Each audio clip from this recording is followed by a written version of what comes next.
ప్రభువునందు ప్రియమైనటువంటి సహోదరి సహోదరులారా, మరొకసారి మీ ముందుకు రావటానికి, ఇదే సమయానికి వాక్యాన్ని వినగలగటానికి మీరు సమకూడినందుకు మీ అందరికీ కూడా హృదయపూర్వక వందనాలు తెలియజేస్తున్నాను. 40 దినాలు ఈ శ్రమ కాల కూడికలలో అనేక మంది భక్తి శ్రద్ధలతో చక్కగా ప్రభుని జ్ఞాపకం చేసుకుంటూ ముందుకు వెళుతున్నారు. దేవుడు మీ ప్రతి అవస్థ కూడా యేసుక్రీస్తు నామములో తీర్చునుగాక. మీ కుటుంబాలన్నీ దేవునిలో ఆశీర్వదింపబడునుగాక. ఒక పాట మనం పాడుకున్న తరువాత దేవుని వర్తమానంలోనికి మనం వెళదాం. శరీరారెవ్వరు నా ప్రియుడైన యేసయ్యకు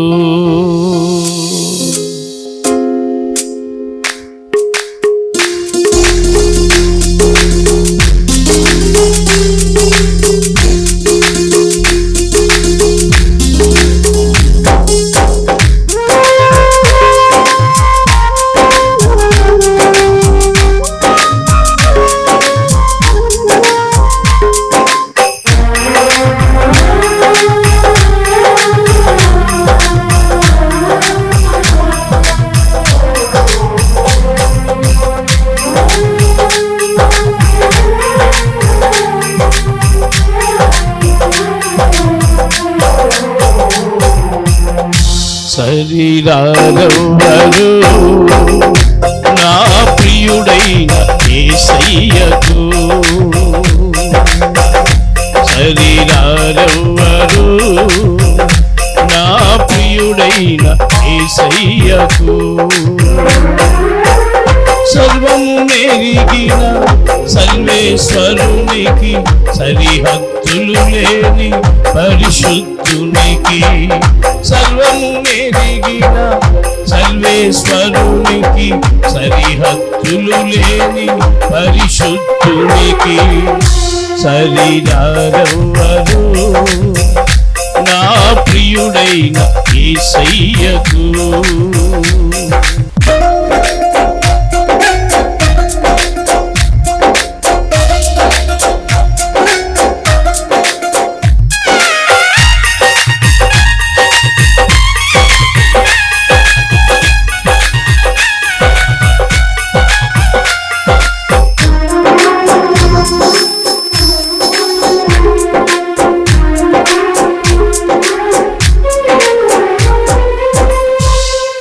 ఆరోగ్య ప్రదాతయే సంపూర్ణ స్వస్థత అనుగ్రహించుబడి,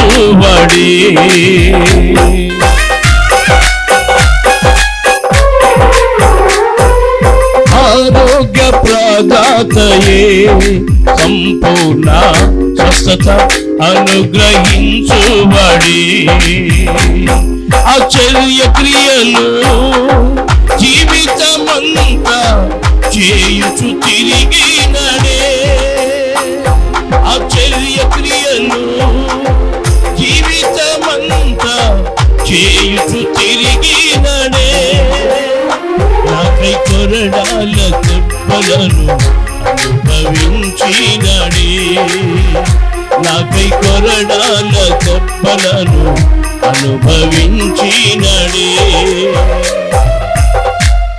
శరీరారెవ్వరు నా ప్రియుడైన యేసయ్యకు, శరీరారెవ్వరు నా ప్రియుడైన యేసయ్యకు, సర్వము నెరిగిన సర్వేశ్వరునికి, సరిహద్దులు లేని పరిశుద్ధునికి, సర్వము నెరిగిన సర్వేశ్వరునికి, సరిహద్దులు లేని పరిశుద్ధునికి, శరీరారెవ్వరు నా ప్రియుడైన యేసయ్యకు, శరీరారెవ్వరు నా ప్రియుడైన యేసయ్యకు. దేవునికి స్తోత్రం. ప్రియమైనటువంటి దేవుని బిడ్డలారా, ఈరోజు మన యొక్క వాక్య సందేశానికి మనం ముందుకు వెళ్ళిపోదాం.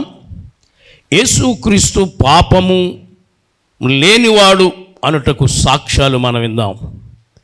యేసు క్రీస్తు పాపము లేనివాడు అనుటకు సాక్ష్యములను మనం విందాం. ఎవరు ఏ సాక్ష్యం ఇచ్చారు ప్రభు కొరకు? ఒక సేవకుడికి సాక్ష్యం ఉండాలి, ఒక విశ్వాసికి సాక్ష్యం ఉండాలి. సాక్ష్యము లేకపోతే గనక ప్రయోజనమేమీ ఉండదు అని మనవి చేస్తూ ఉన్నాను.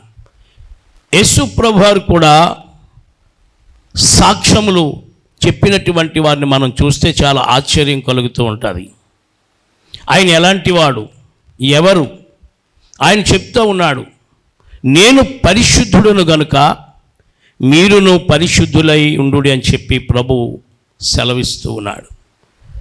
ఈ సమయంలో ఆయన గురించి సాక్ష్యం చెప్పినటువంటి వారిలో కొంతమందిని మీకు చూపించాలని ఆశపడుతున్నాను.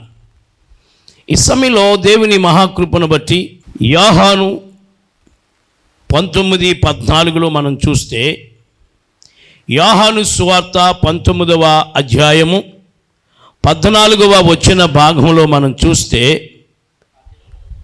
పిలాతు మాట్లాడుతాడు, సంహరించుము సంహరించుము. సంహరించుమనంటే చంపేయాలి, సంహరించమంటే చంపేయండి, సిలువ వేసి చంపేయండి, సిలువ వేసి చంపండి.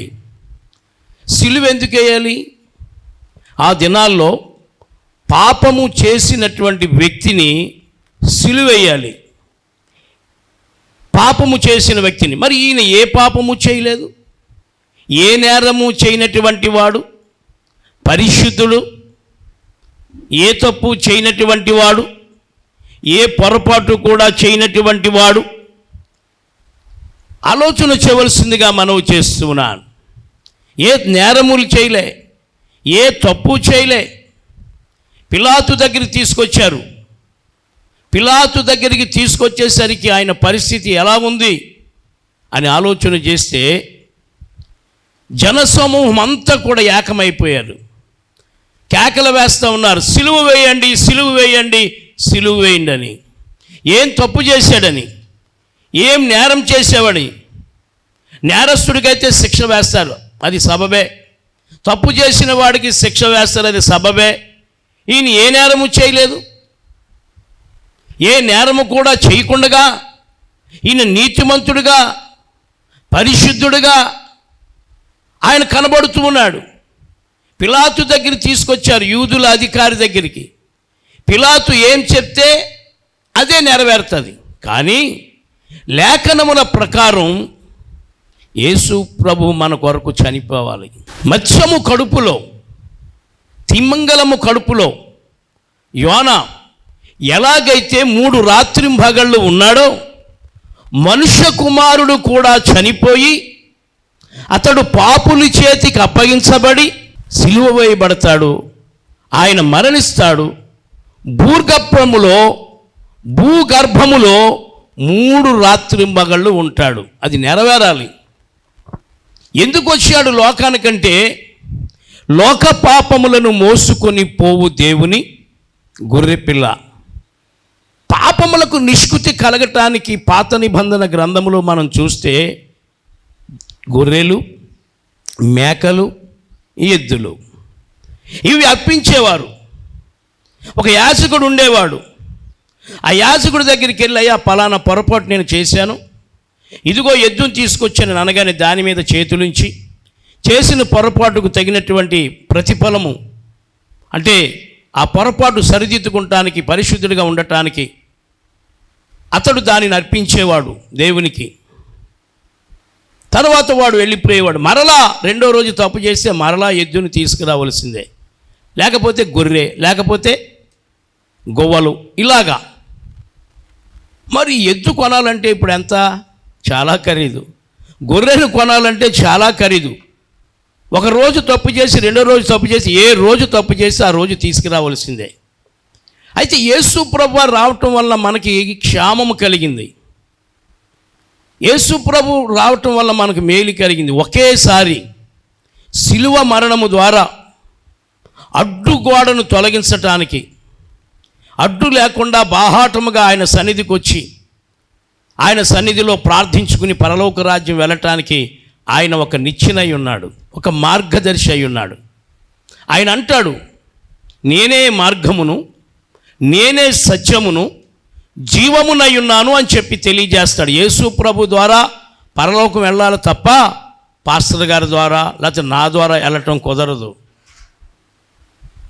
సిలువ దగ్గరికి రావాలి, పాపక్షమాపణ జరగాలి, పొరపాటు సరిదిద్దుకోవాలి, సిలువ రక్తములో కడుక్కోవాలి, మారు మనసు పొందాలి, బాప్తిస్మం తీసుకోవాలి, ప్రభు రాజ్యానికి వెళ్ళాలి. దానికి మార్గం ఎవరైనంటే యేసు ప్రభువే, యేసు ఒక్కడే.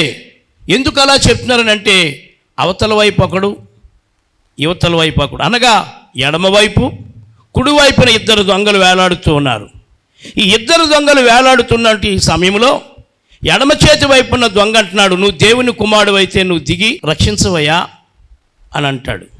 కానీ కుడి చేతి వైపున్న దొంగ మాట్లాడుతున్నాడు, ఈ శిక్ష నీకు తగును. కానీ ఆయన ఏ నేరము చేయలేదు, ఏ తప్పిదము చేయలేదు, కాబట్టి ఆయన శిక్ష పొందటానికి అర్హుడు కాదు అని చెప్పి ఆ దొంగ ప్రాధేయపడుతున్నాడు. ఎలాగా?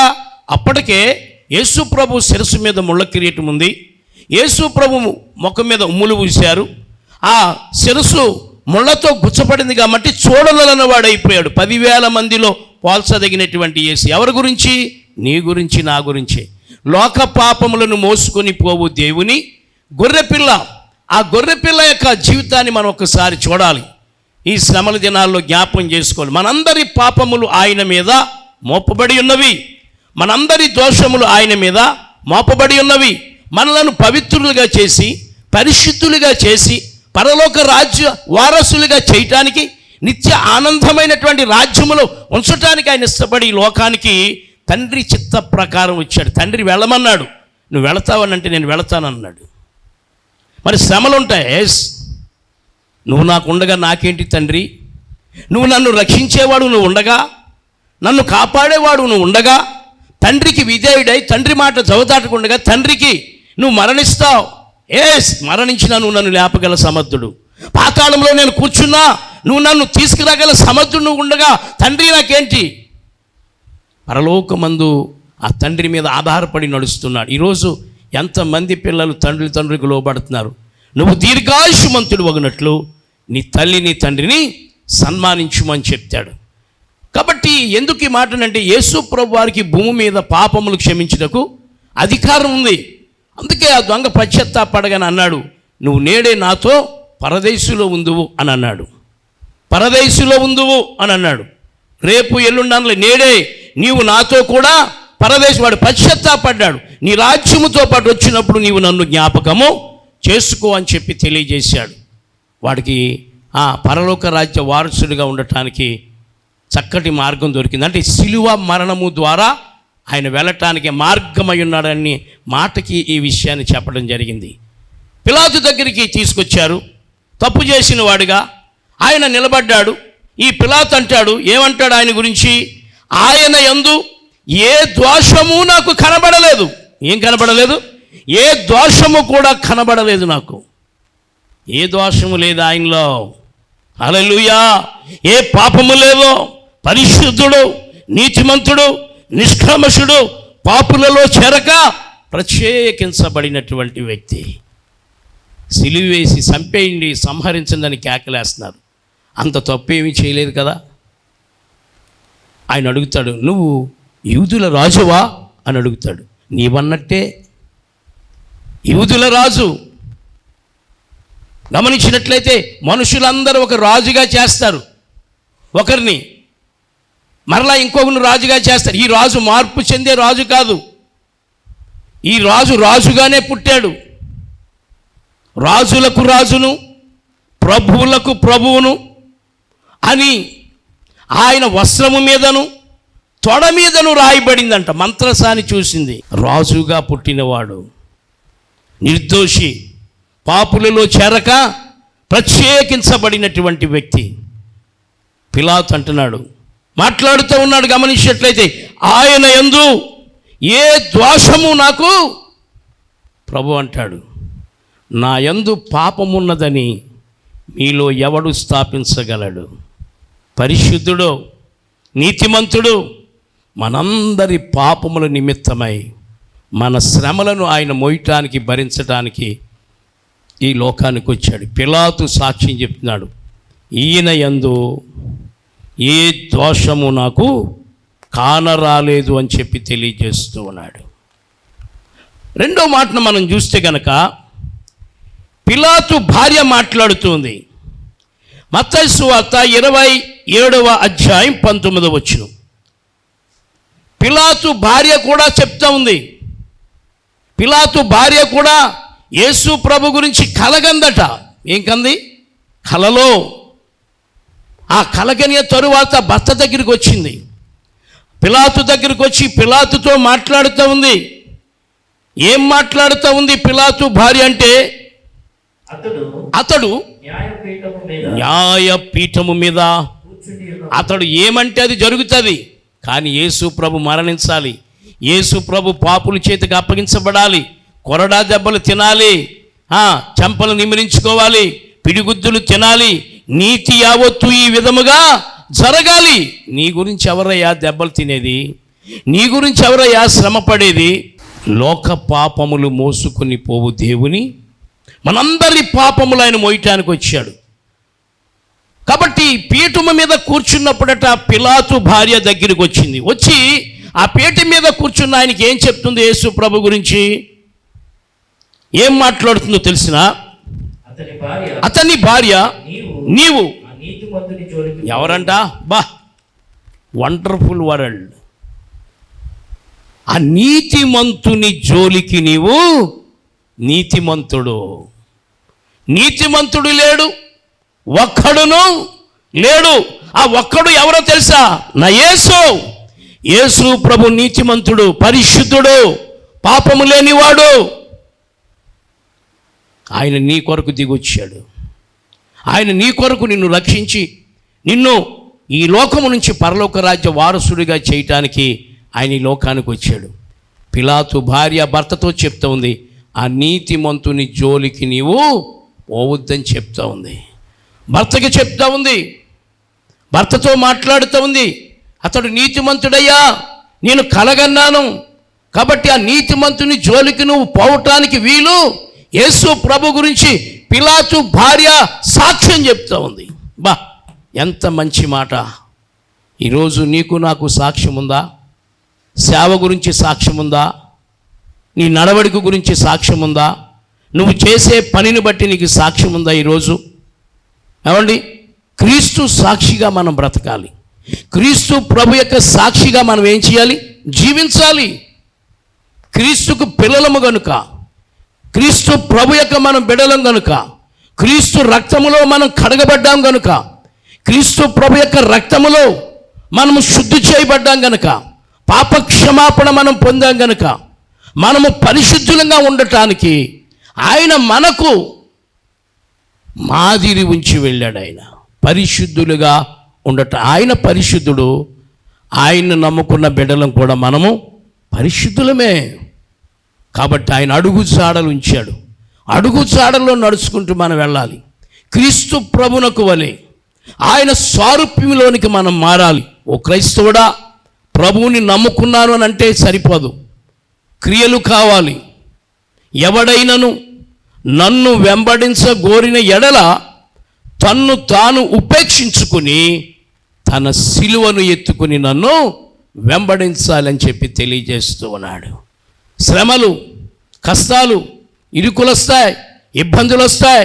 భర్త ద్వారా, బిడ్డల ద్వారా, ఇరుగు పొరుగు వారి ద్వారా, అక్క చెల్లెల ద్వారా, నీ ఇంటి పక్క వారి ద్వారా కొన్ని శ్రమలు వస్తాయి. పౌలు అంటాడు, శ్రమ లేని క్రైస్తవుడు దుర్బీజుడు అని అంటాడు. ఏమంటాడు? దుర్బీజుడు. శ్రమ పడుతున్న వ్యక్తి అంటాడు. ఒక ఆయన అంటాడు, నేను శోధించబడిన మీదట నేను సువర్ణము వలె మారేదను అని అంటాడు. నేను సువర్ణము వలె మారేదను. సువర్ణం అనగా బంగారం. బంగారము కొలిములో కాల్చబడితేనే కానీ దానికి రూపురేఖలు రావు. శ్రమలు నువ్వు నలిగితేనే కానీ నీవు సరైనటువంటి రీతిలో ఉండలేవు అని మనవి చేస్తూ ఉన్నాను. ఉమ్మెత్త పువ్వు అని ఉంటుంది ఒకటి. ఉమ్మెత్త పువ్వుకి దాని కాయలు ఉంటాయి, ముళ్ళు కాయలు ఉంటాయి. దాని పువ్వుని ఒక్కసారి మీ అరచేతిలో వేసుకుని ఇలా నలిపితే సువాసన కలిగి ఉంటుంది. అలాంటి సువాసన కలిగినటువంటిది ఎలాంటి కాయ ఇచ్చిందంటే ముళ్ళతో కూడినటువంటిది సువాసన కలిగి ఉంటుంది. అంటే క్రీస్తు వాసన మనలో రావాలి, ఇతరులకు క్రీస్తు ప్రభు యొక్క వాసన రావాలి. అలా రాకపోతే గనక ప్రయోజనం ఏమీ ఉండదు అని మనవి చేస్తూ ఉన్నాను. కాబట్టి పిలాతు భార్య ఏం చెప్పింది? ఆ నీతిమంతుని జోలికి పోవద్దు అని చెప్పి తెలియజేసింది. మూడవ మాటను మనం చూస్తే, యేసు ప్రభుని 30 వెండి నాణ్యానికి అమ్మివేసినటువంటి ఇస్కరియోతు యోధా శిష్యులలో ఒకడు, 12 మంది శిష్యుల్లో ఒకడు, అవకాశం వచ్చినప్పుడల్లా ఎప్పుడు ముద్దు పెట్టుకుని ఎప్పుడు యేసు ప్రభువారిని అప్పగించేద్దామా అని చూస్తూ ఉండేవాడు. అతడు కూడా ప్రభుతోనే ఉండేవాడు. ప్రభు యొక్క బలలో పాలు పంచుకున్నాడు. ఆ బలలో పాలు పంచుకున్న తర్వాత ప్రభు ఒక ముక్కను ముంచి అతనికి ఇచ్చిన తర్వాత, మీలో ఒకడు నన్ను అప్పగించబోతున్నాడని చెప్పాడు. నేనా అన్నాడు. అది ప్రభుకి. అయినా ప్రభు ధైర్యంగా ఉన్నాడు, మరణానికి భయపడలే. మరణానికి ఏమాత్రం కూడా భయపడకుండా ఆయన ముందుకు వెళుతున్నాడు. అలాంటి వాడు ఏం మాట్లాడాడు అని అంటే, మత్తయి సువార్త 27వ అధ్యాయం 4వ వచనం. ఇస్కరియోతు యోధ ఏం మాట్లాడాడంటే, నేను నిరపరాధి రక్తమును అప్పగించి పాపము చేశాను. ఏం చేశాడట? వాడు ఉరి పోసుకుని చచ్చాడు. ఊరి జారి కింద పడి నడుము బద్దలై పేగులు బయటకు వచ్చి చనిపోయాడు. ఈరోజు పాపము వలన వచ్చు జీతము. నీతిమంతుని నేను అప్పగించి, నిరపరాధిని నేను అప్పగించి, ఆ రక్తమును అప్పగించి నేను పాపము చేశానని అంటాడు. ఎవరంటున్నాడు? అప్పగించిన వాడు నిరపరాధి, పాపము చేయనివాడు. నిరపరాధిని నేను అప్పగించి పాపము చేశానని చెప్పి పశ్చాత్తాపడుతూ ఉన్నాడు. ఇంకొకడు ఏం చేస్తున్నాడో తెలిసిన, లూకాసు వార్త 23:41 మాట్లాడుతాడు. దొంగ, కుడి చేతి వైపునున్న దొంగ మాట్లాడుతున్నాడు, సాక్ష్యం చెప్తున్నాడు. ఆయన ఏ తప్పిదము కూడా చేయలేదు. ఏం చేయలేదు అంటున్నాడు? ఏ తప్పిదము చేయలేదు. ఎంత మంచి సాక్ష్యం! మనందరి పాపముల గురించి ఆయన రావాల్సి వచ్చింది. ఈరోజు కృప కలిగిన దేవుడు మనలను హెచ్చరిక చేస్తూ ఉన్నాడు. చాలా జాగ్రత్తగా గమనించాలి. దేవుని కృపను బట్టి ఇంకొక మాట మనం చూస్తే, అక్కడ శతాధిపతి ఒకడు ఉన్నాడు. యేసు ప్రభుని సిలువ వేసేటప్పుడు ఆ గొల్గొతా కొండ మీద ఎంత శ్రమపడ్డాడు. 1-40 కొడ దెబ్బలు తిన్నాడు, చెంపలు నిమిలించుకున్నాడు, ఉమ్ములు ఇచ్చుకున్నాడు, పిడిగుద్దులు తిన్నాడు. యూదుల రాజు, నీకు రాజదండం ఉండాలని రెల్లి పుల్ల తీసుకొచ్చి ఆయన చేతిలో పెట్టి అపహాస్యం చేశారు. అన్నీ బరాయించారు. ప్రభువారు అన్నీ బరాయించారు. గొల్గొతా కొండపైకి తీసుకెళ్లారు, దొంగల మధ్య సిలువ వేశారు. ఆయన భూమికి ఆకాశానికి మధ్యన మండు టెండలో శిరస్సు నుంచి రక్తము కారుతుంది, చేతుల్లోంచి రక్తం, కళ్ళలోంచి రక్తం, వీపంతా మంట పుడుతుంది, రక్తపు చెమట కారుతుంది. అక్కడ శతాధిపతి ఒకడున్నాడు. ఏం జరిగింది ఒకసారి చదవండి. అక్కడ లూకాసు వార్త 23వ అధ్యాయం 47వ వచనం మనం చూస్తే, శతాధిపతి జరిగినది చూచి ఈ మనుష్యుడు నిజముగా నీతిమంతుడు, ఈ మనుష్యుడు నిజముగా నీతిమంతుడు నిజముగా ఈ మనుష్యుడు ఏ తప్పిదమో. శతాధిపతి అంటే సైన్యాన్ని నడిపించేవాడు. నిజముగా నీతిమంతుడు. చీకటైపోయింది, దేవాలయపు తెర 2గా చీలిపోయింది, అడ్డు తెర తొలగిపోయింది. గమనించినట్లయితే ప్రభు దగ్గరికి వెళ్ళటానికి, ప్రభు పాదాల దగ్గరికి వెళ్ళటానికి, పాప క్షమాపణ పొందటానికి నేరుగా ఇప్పుడు ఎవరి ద్వారా? యేసు ప్రభు ద్వారా అడ్డతెర ఏమైంది? 2గా చీలిపోయింది, అడ్డు తొలగిపోయింది. ఒకే యాజకుడు ఒకేసారి బలి అర్పించి, తన ప్రాణమును బలి అర్పించి, ఇక మేకలు, ఎద్దులు ఇవి అర్పించవలసిన పని లేదు, కానీ తానే బలైపోయి తన ప్రాణాన్ని బలిగా పెట్టి మరణించాడు. శతాధిపతి మాట్లాడుతున్నాడు. ఏమన్నాడు? మరలా చూడండి ఒకసారి, ఏం మాట్లాడుతున్నాడు శతాధిపతి? ఈ మనుష్యుడు నీతిమంతుడై ఉండెను అని చెప్పి దేవునిని మహిమపరిచాడు. ఈరోజు ఆలోచన చేయండి. కాబట్టి నీకు నాకు కూడా ఏముండాలి? సాక్ష్యం ఉండాలి. కాబట్టి సాక్ష్యం గురించి ప్రార్థన చేసుకో. ప్రభువా, నీ వలే నేను సాక్షిగా జీవిస్తానని ప్రభు దగ్గర పశ్చాత్తాపడి, ఆ ప్రభు దగ్గర ప్రాధేయపడి చిన్న ప్రార్థన చేసుకుందాం.